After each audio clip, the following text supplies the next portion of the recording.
Este projeto é realizado com recursos da Lei Complementar Federal número 195 de 2022, Lei Paulo Gustavo, aprovado no 13º Edital das Artes na linguagem literatura, categoria circulação e difusão literária.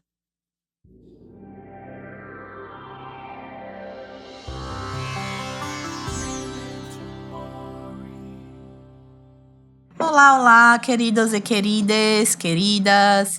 Bom dia, boa tarde, boa noite. Chegamos aqui ao último episódio de Memento Mori, 7, que é o número da sorte, ou não sei, para vocês, com um livro que eu pessoalmente eu gostei muito, certo? E que talvez seja novidade para vocês. Se chama Não Fossem as Sílabas do Sábado, da Mariana Salomão Carrara. Relembrando, vocês já devem estar cansados de mim, que Rebeca Gadelha, estou aqui novamente com o Iane Castro, né, para falar dessa obra que toca em tantos temas tão profundos, como a questão, e aí já vai aviso de gatilho, como a questão do suicídio, mas que a gente vai focar principalmente na questão do luto, né, já que ele é uma obra do luto. Oi, gente! Buenos dias, buenas tardes, buenas noches. Hoje eu estou no espírito espanhola. Então, como diz a Rebeca, brincadeiras à parte. Gente, para mim esse livro, Beca, não fossem as sílabas do sábado, né? Mais uma pérola que você me apresentou, a Rebeca, né? Que assim, foi a fundo nessa lapidação das escolhas. Como o Beca falou, hoje é o 7º episódio, a gente está fechando, né? Esse trabalho que a gente, enfim, pretende futuramente movimentar, né, Beca? Sim. Mas esse livro, para mim, o que mais me capturou foram os bastidores do luto. Né? Então, assim, é um romance, Sim. Foi premiado, né? O Prêmio de São Paulo de Literatura, 2023. Essa autora também que é premiadíssima, eu já conhecia por Se Deus Me Chamar, Não Vou, que foi indicada ao Jabuti, né? Uhum. Também. Né? Então, assim, é uma narrativa, né? Vale sempre ressaltar que Memento Mori aborda essa particular, né? Parte da nossa vida, porque é parte da nossa vida a morte e o morrer.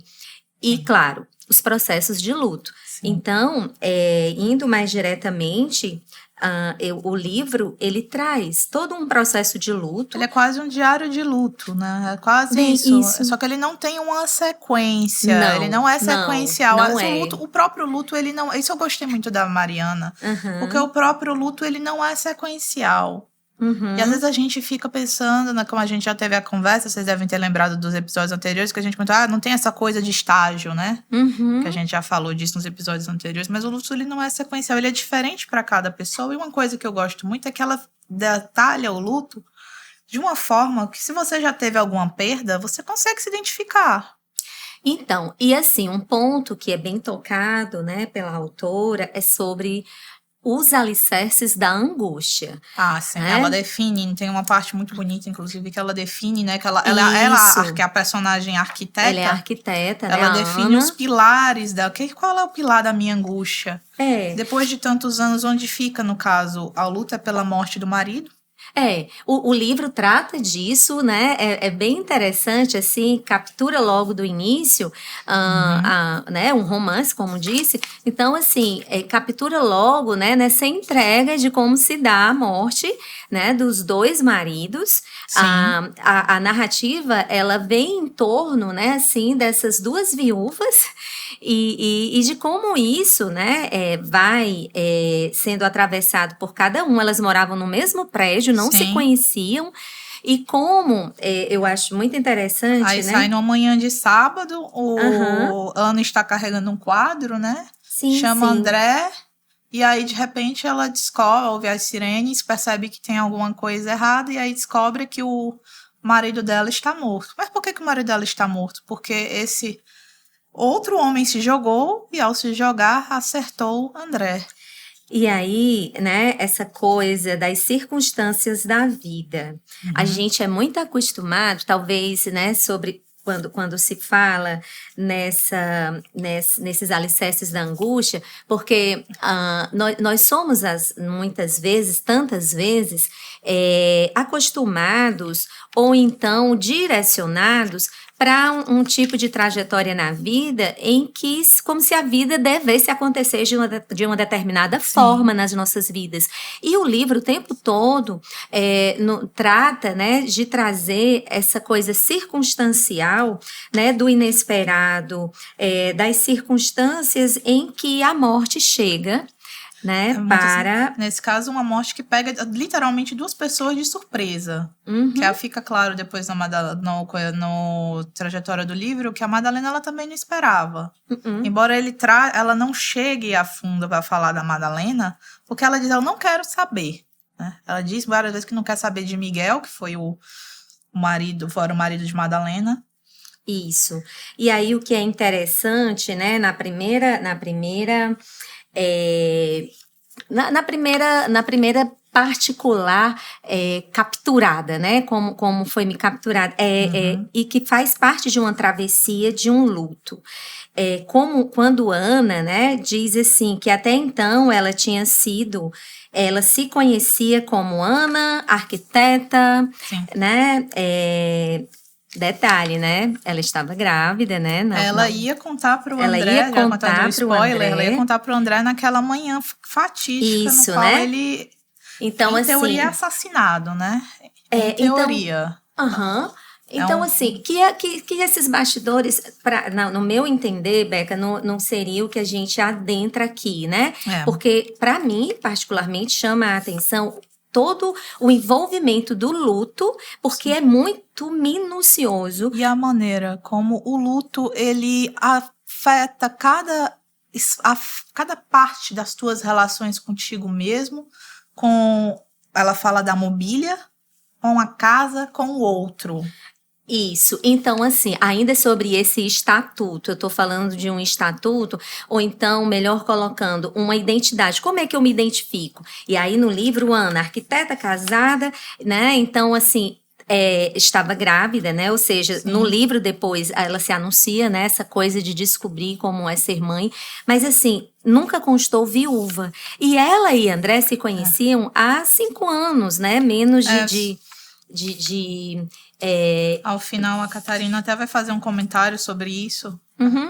Mas em relação à amizade, né, que se desdobra em relação ao desfecho lá na frente. Quem é Catarina? É a filha, o nome, né, da filha de Ana. Então, assim, o que me faz quando você traz sobre a mobília da casa? Primeiro, como olhar em cada objeto e dizer se tudo ela via o André, né? Tudo ela chegava e dizia como é que esse sofá, essa almofada ele pegava, né? Como é que esse quadro, porque a história do quadro, o quadro, né? era parte da história deles, era o filme que eles tinham visto, que para ela era tipo um elo, e se não fosse, como ela ela mesma fala, e muitas pessoas enlutadas falam isso, se eu não tivesse feito tal coisa, se eu tivesse chamado ele mais tarde, se eu não tivesse chamado, né? E aí esse lugar do Beca... E se o porteiro não tivesse demorado mais? Isso, mas isso são as fantasias, porque a morte não anuncia quando chega ou como chega. É esse que é, na minha percepção, né, um dos alicerces da angústia, né? O que a gente entende por alicerce, né? Então, assim, essa base, né? Como se instala, o que sustenta ali. Então, inesperadamente, ela estava lá, ia contar para o marido que eles iam ter, né, um bebê, que estavam grávidos, e aí vai, né, a pessoa... No instante seguinte, ela não tinha mais nem marido. Não, e detalhe, né, quando você traz esse lugar do em vários momentos, né, que não é um romance sequencial, a gente vai lendo e percebendo que E é assim a nossa vida, por dentro, na memória, na imaginação, na fantasia, é atemporal nesse sentido, né? Das emoções se misturarem e a gente ir transitando mesmo, né? E num processo de luto não tem como ser diferente. Mais profundo ainda. Mas veja bem, quando para você, né, ouvinte que talvez tenha lido ou não, fica aí já, a gente sempre está deixando aqui as indicações, né, dos livros que são os companheiros nos podcasts, quem se percebe, né, dentro do livro, vai chegando junto do sentimento que é perder inesperadamente. Mas veja bem, esse si que merece, né, ser falado, Beca, e se o porteiro tivesse puxado assunto, e se a gente não tivesse comprado o apartamento da frente, sim, do... Ela né? começa a se aventurar pelo mundo dos cis. E se a janela não passasse um corpo, fosse uma janela pequena? Né? Então, assim, são transições, né, da fantasia, da gente não alcançar o que inesperadamente pode nos ocorrer. Agora, veja bem, quando ela, nessa construção dessa amizade com a Madalena, né? Então, assim, ela começa a pensar o seguinte... Madalena nunca tinha visto ali no prédio. E ela culpa muito a Madalena também. Ela não é engraçado, ela não culpa o Miguel, mas ela culpa a Madalena. Ela quer saber onde é que a Madalena estava naquele momento. Onde estava a Madalena? Onde estava a Madalena naquele momento? Por que Madalena não impediu? A culpa para ela todinha vai para Madalena.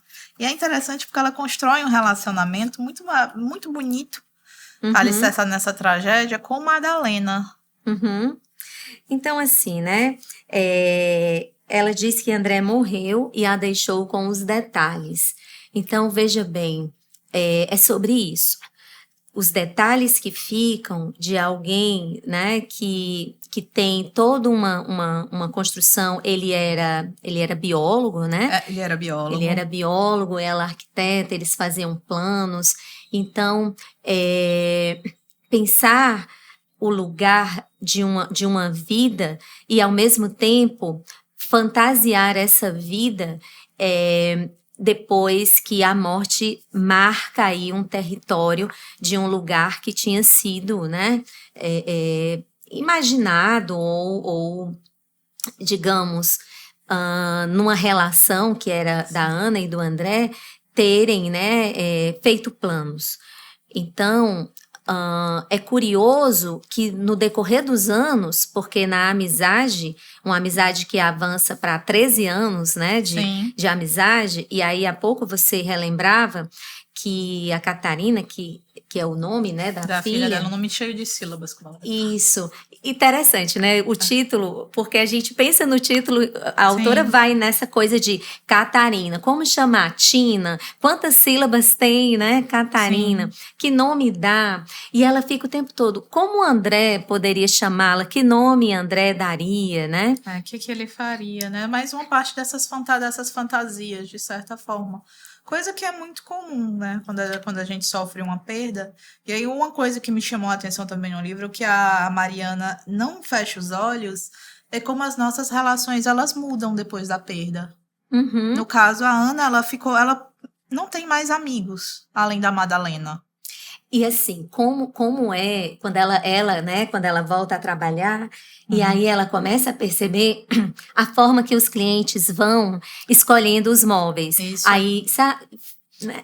E a forma como o pessoal do escritório trata ela. Se ela fosse chorar a qualquer momento, o momento que eles temiam. Ela diz que é o momento que eles temiam, né? E assim, né, ela dizia que ela tentava projetar casas para os outros enquanto a casa dela se despedaçava. E é claro que a gente pensa nessa casa de dentro, nessa casa interior, né? E assim, quando ela chegava em casa e ela olhava para a cama e ela sentia falta de quem estava ali, né? Do lado dela. E ela dizia que a cama era a pior inimiga dela, né? Imagina, esse livro toca no ponto, né? Quando eu e Rebeca, às vezes, falávamos, assim, antes de chegar aqui, né? Para viver esse momento do podcast, como ele é denso, porque ele vai no que é bem escondido, e a autora, ela vai lapidando isso, né? Assim. Sim, ela vai elaborando, ela vai também, de certa forma, elaborando o luto da própria Ana. Sim, Ela sim. vai elaborando esse luto de maneira, obviamente, de maneira não linear, como a gente já falou. E assim, quando o nascimento, então a gente poderia pensar, poxa, mas veio um bebê, né?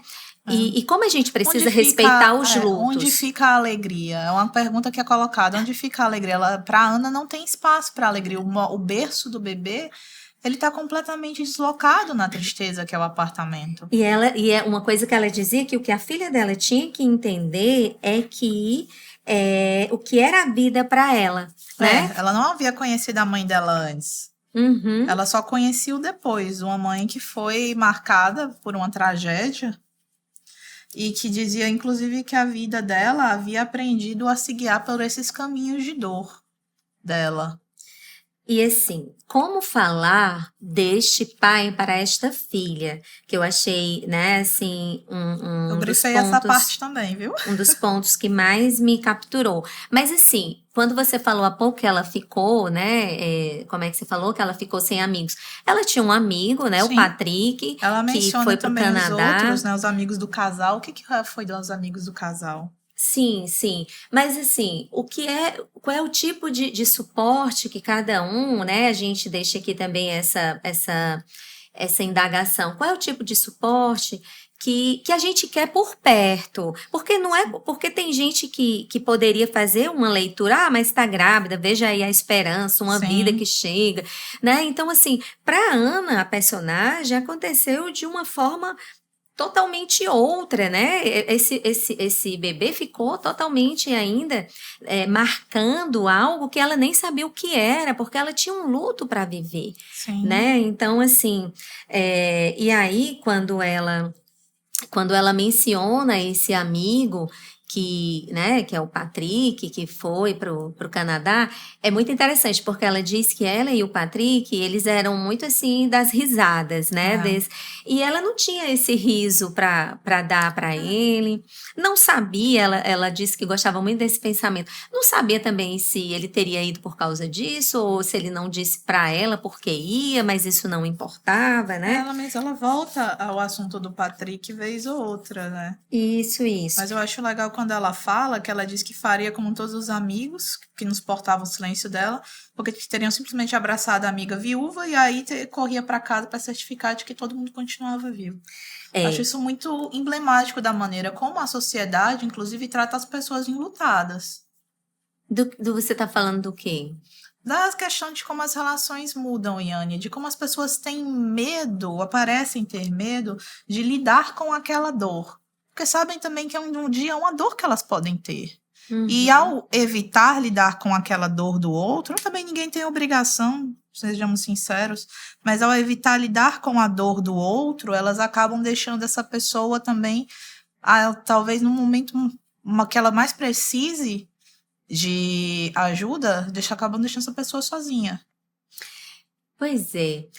Agora sim, eu estava aqui pensando em algumas partes do livro, a Ana, né, ela se refere, maridos falham, não produzem leite, não aguentam a pressão, maridos morrem. Toda vida que eu achei essa parte, eu escrevi embaixo.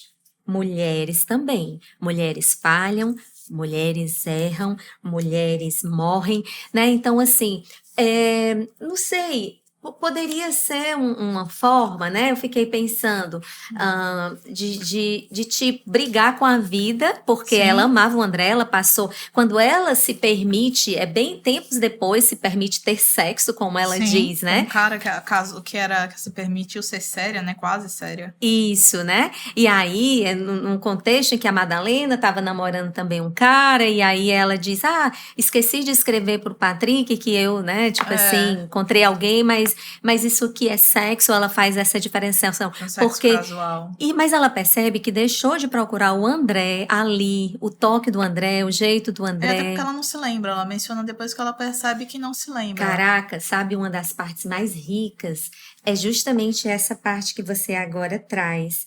Que é tipo assim, ela vai se indagando. Olha o processo do luto, né? Quando se faz análise, quando se está num processo de psicoterapia, né? Alguma coisa que a palavra vai matando também. E aí ela diz assim, será que essa coisa de desmemorizar, né? Essa palavra que eu coloquei aqui. Mas tipo assim, que memórias são essas? Como é que seria o André se ele tivesse aqui? O André de 40 seria o André de 40 anos. Né? Como é que é o André de 40 anos? O André que ela nunca ia conhecer, nunca vai conhecer. Ela diz, eu não sou mais a mesma. Sim. Então, o André não seria. E olha essa sacada a nível subjetivo, né? De perceber que leve o tempo que passar, isso é uma caína real. É tipo assim, opa, né? Se eu mudei, então a quem é que eu estou, de alguma forma, né? Apegada. É esse alguém que eu convivi durante 5 anos, ou é esse alguém que eu poderia ter convivido até hoje, que tem uma filha de 13 anos, né? E fazer essas elaborações para poder fazer alguma coisa na vida. Porque eu achei muito surpreendente, né, o livro, no final, elas irem fazer uma viagem. Já dando spoiler do final do livro. Mas pra mim, pelo menos, foi um bom final também. Eu não costumo olhar livro se é um bom ou um ruim final, não. Chata, eu olho, eu vejo tipo, pra mim esse final tem que fazer sentido dentro da narrativa, né? Esse barulho foi a cadeira, não sei se vai dar pra ouvir vocês. Então, assim... O final tem que fazer sentido dentro da narrativa. Pra mim é sentido isso. Pra quem lê, porque às vezes... Talvez até pro autor, de certo ponto. Eu acho que a história, quando você... Falando do ponto de vista também de quem escreve, eu acho que de quem lê muita fantasia. A história, ela vai seguindo um rumo que ela meio que se escreve por si só. E que tem autor que permite isso. E que tem autor que não. Um exemplo disso é quando você vê que ele matou um personagem, depois ele volta atrás e ressuscita aquele desgraçado. Coisa que me dá raiva, pessoalmente. Às vezes, tantas vezes, o que me captura é o que está nas entrelinhas, né? Independente do desfecho. Eu parei, inclusive, de ficar com raiva de finais de filmes que não são como eu imaginava que ia ser. E então, Beca, e aí na página 107, né? Quando pertinho, eu tô na 105, acredita? Então, vamos lá. Quando ela tá, né, falando, a Ana, falando sobre o entendimento dela sobre a vida, e olha que rico, o que ela quer passar para a filha que tá na adolescência, né? Quando ela diz, a vida é uma máquina gigante, monstruosa e cheia de dentes, que são acionados anarquicamente e percorrem o arco interno, feito as teclas de uma máquina de escrever, empurrando a tinta até o papel, só que ferozes e destrutivos. E nosso objetivo é passar o máximo de tempo possível andando tranquilamente dentro dessa máquina, sem coincidir com as machadadas internas. E a Catarina precisa entender que, como não existe previsibilidade nos rompantes dessa máquina, há muito pouco que eu possa fazer por ela. Eu achei isso fantástico. É uma coisa que acho que todo mundo tem que perceber. Assim, tem uma coisa que me capturou mais, mas nesse marco inaugural dela ser mãe, e aí ela diz, em algum momento ela diz mãe solo, ela usa, né, assim, no sentido de que a vida que ela planejou foi uma outra, né, e ela tá aprendendo com isso.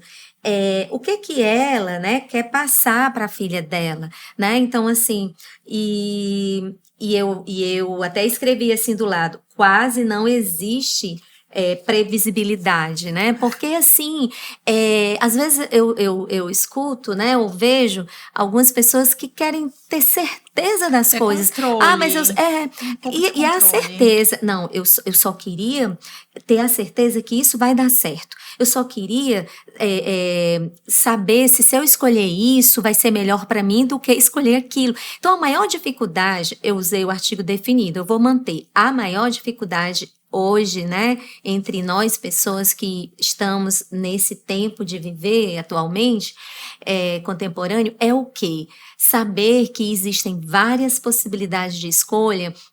Então, fazer uma escolha é perder as outras, né? E dentro disso, construir uma vida possível, né, de viver.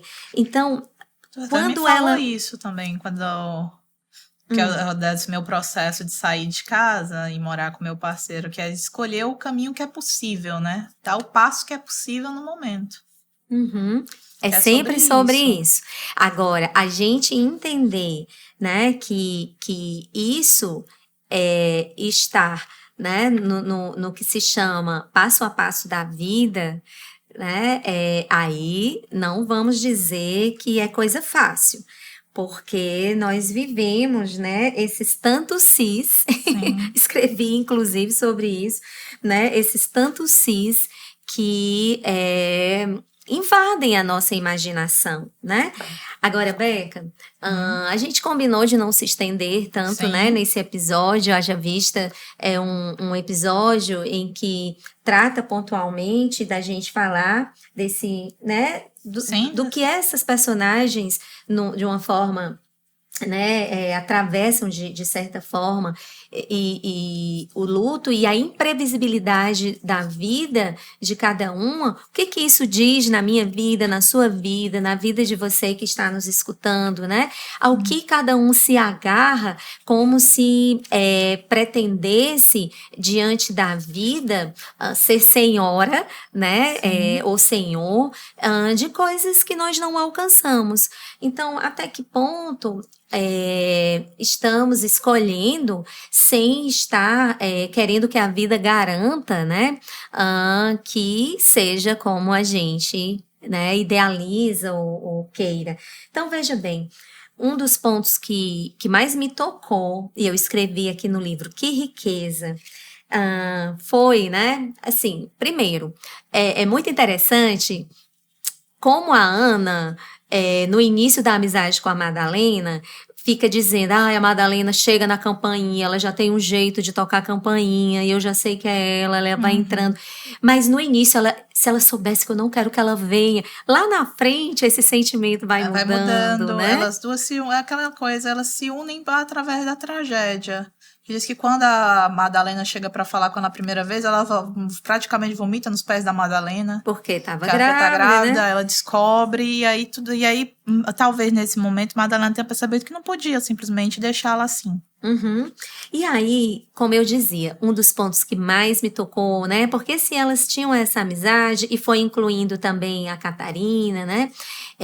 A Madalena era professora, né? Professora. Isso. E pelo jeito, pedagoga. Pelo que eu percebi também. Pedagoga. Então, veja bem, a cena, eu estou imaginando a cena porque eu entrei no livro imaginando como cena, em que Catarina, chega, eu me arrepiei, Catarina começa a falar, mãe, o pai gostava de melão? Da cena né? do melão. Então, foi muito interessante, porque nesse breve, né, nessa cena que eu estou chamando de cena, a Ana se percebe de coisas que ela não sabia do André.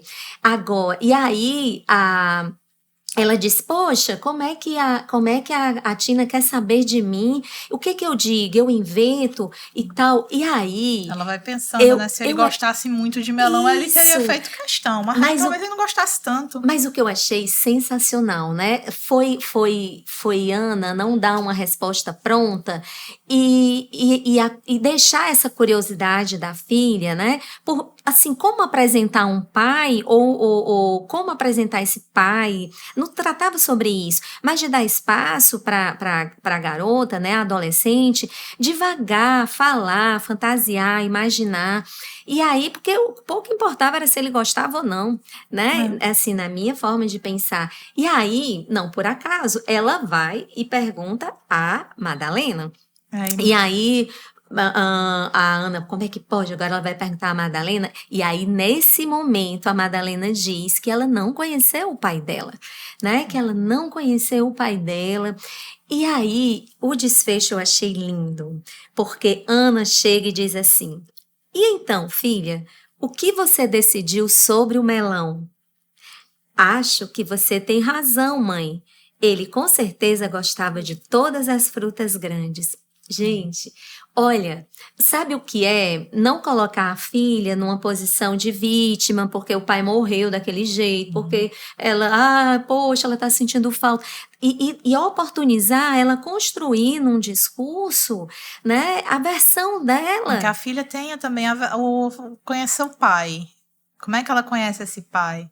Ela conhece inicialmente através do que ela chama do caminho da dor, desse itinerário do luto da mãe. Aí depois ela vai tomando as suas próprias conclusões. É uma coisa que eu achei lindíssima no livro também. Isso aí foi um dos pontos, né? Porque assim, temos às vezes, né, a tendência em querer, digamos assim, tampar, né? Sim. Uma parte da história como se falar da morte ou da forma como foi, que foi Sim. uma tragédia, né? Né?